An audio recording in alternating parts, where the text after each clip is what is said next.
Oh, just letting that little bit fade out. And Ennio Morricone's The Good, the Bad and the Ugly. And it's the main theme from that movie, the Czech National Symphony Orchestra. And Stefano Cucci was the conductor there. That's a great introduction. Because on the line now, I have our resident theatre reviewer critique, Kate Herbert. And also in the studio, I have Nick Tolhurst as well, our producer. And we're going to talk about that Scottish play. Hello, Kate. Are you there? Hello there. You're the good, and one of us is the bad, and one of us is the ugly. So, I'm the ugly. What have you been seeing? You've been seeing the Scottish play. Have seen the Scottish play, and for those of people, listeners who don't know, the superstition in theatre is you don't say the title of the play. Now, I can say it because I'm at home or even in the studio. You can say Macbeth. If you're backstage in the theatre, it's bad luck, and I've fallen victim to that. You have to run outside the back door of the stage, spin 3 times, swear, spit, and be invited back in. It's been going for about a century, that one, hasn't it? At least that. So that is but this is outdoors. So I figure that even if they're backstage on the outdoor stage, they're allowed to say the name, but who knows? So was it good luck for you to see this play? Pardon me? Was it good luck to see this play for you? It was. I think it's a really sound and interesting and true, authentic production. When I say that, I mean, not to bandy that word around it is done such a lot lately. It's true to the text. It's a tragedy. It's a murderous tragedy in the outdoors.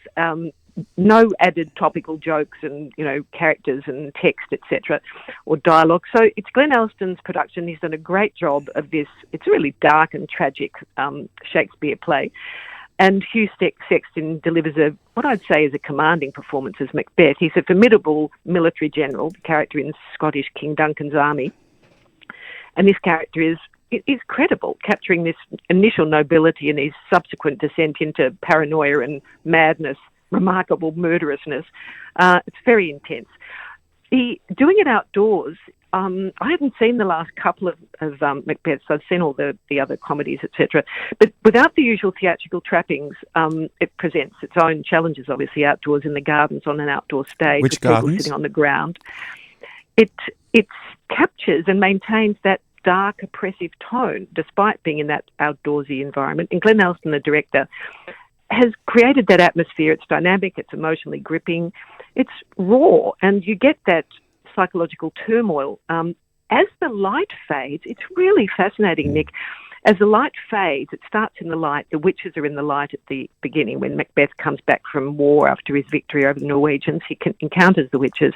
They're in the fading light at that point. But as the evening wears on, it's dark and it gets spookier and more oppressive and more of the supernatural and more of the portentousness in that environment. So it's got its own design elements. Wonderful. There are some other fabulous design elements I'll We'll mention, have to wind up though, Kate. I'm sorry. Oh, is that it? Yeah, All right, whereabouts is it on though? Which gardens? If you like Shakespeare, you'll enjoy it. Where are the gardens? Where is it on? It's at the Botanical Gardens on the southern lawn. So when you get to the Observatory Cafe or before that, turn left. You'll see the big sign. And we look for Glenn It's Elston. on until the 28th. On Glenn Elston, is it Shakespeare in the Gardens or what? Australian Shakespeare Company is the company, and it's until the 28th. It starts, I think, each night that it's on at 7:30, so it's an early-ish night and not a long play. Wonderful. Kate Herbert recommends. Yes. Thanks very much, Kate. Thank you, Kate. And yes, that does bring us to the end of Arts Weekly for this week. Thank you. A big, big thank you to all our guests. We had many this week and there's lots going on, as you can hear.